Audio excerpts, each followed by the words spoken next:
हमसे कहा कपड़ा उतारो, हमने कहा हम नहीं उतारेंगे। हमने कहा तुम पहले कम्बल में मुंह ढाको तब हम उतारेंगे। तो जैसे कम्बल में आधा धड़ मुंह ढाके हैं, बस हम छुरी लेके गुस्से में काट दिया उसका। एक तो चोरी ऊपर से सीना चोरी की कहावत को उत्तर प्रदेश के कौशाम्बी जनपद की इस महिला ने चरितार्थ कर दिया।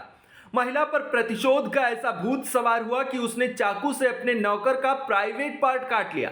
नौकर जैसे तैसे जान बचाकर भाग खड़ा हुआ तो महिला कटा हुआ प्राइवेट पार्ट लेकर पुलिस चौकी पहुंच गई और फिर प्राइवेट पार्ट काटने की जो कहानी बयां की उसे सुनकर लोग दंग रह गए। आप भी सुनिए प्राइवेट पार्ट काटने की कहानी आरोपी महिला की जुबानी। हम घर पे अकेले थे, वो आया लड़का घर पे, हम दरवाजे में खड़े थे तो उसने आया, अचानक हंसते हुए आया और मेरी लड़की भी नहीं थी ना, ये झनियाई थी। हाथ पकड़ा लेके कमरे में जाने लगा। हमने कहा तुम मेरे हाथ छोड़ो, फिर हम नहीं छोड़ेंगे।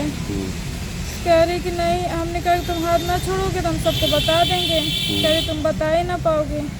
फिर हाथ पकड़ा, गर्दन पकड़ा, पकड़ के गोदी में उठा के कमरे में ले गया।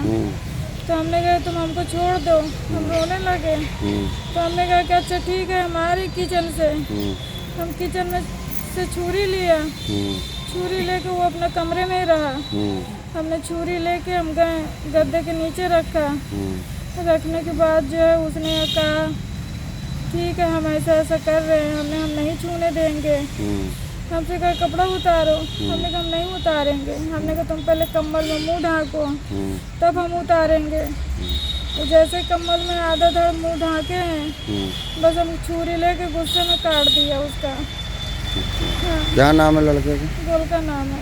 फिर पुलिस को किसने बताया? तो पुलिस, हमने अपने मियाँ को पहले फ़ोन किया। मियाँ से फ़ोन करने के बाद कहने लगे आप जो किए हो अच्छा किए हो, अब उसके रास्ता कुछ है ही नहीं ना। अब जो पुलिस बोलेगा अपना बोलो, और कुछ बोले नहीं है। तो पुलिस वाले आपको यहाँ लाए? हाँ। क्या कहे आप? फिर एक चैंपियन है, चैंपियन ही हमको लेके आए हैं। क्या बोले आपको?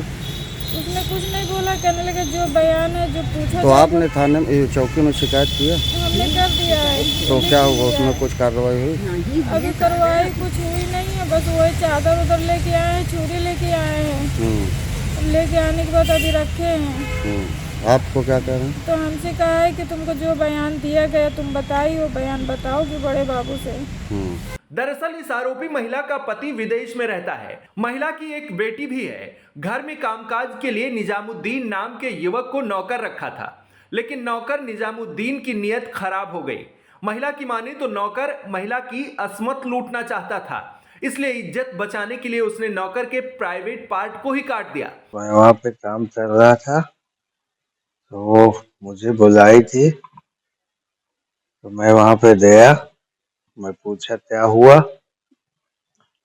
तो रुमाल एक था सफेद सफेद, उसमें तो ऐसे नाक के पास लगाया। उसके बाद मुझे नशा चढ़ गया, मैं वहीं पे गिर गया। उसके बाद उसने मेरा काट लिया, और जब मुझे होश आया तो माँ खून बह रहा था। फिर मैं वहाँ से ऐसे ही भागा, देवते पड़ते आया घर में। तो घर में बताया तो घर वाले मेरे हॉस्पिटल लेके आए, निजामुद्दीन। वहीं पीड़ित नौकर का बयान और भी चौंकाने वाला है। युवक की माने तो महिला ने पहले रुमाल सुंघाकर उसे बेहोश किया और फिर प्राइवेट पार्ट काट लिया। फिलहाल मंझनपुर कोतवाली पुलिस ने आरोपी महिला को गिरफ्तार कर जेल भेज दिया है। वहीं नौकर और मालकिन के रिश्ते को लेकर कुछ अलग तरह की बहस जारी है। लोगों का मानना है नौकर और मालकिन के रिश्तों की कहानी बड़ी पुरानी है। Bureau report, NDTV Bharat.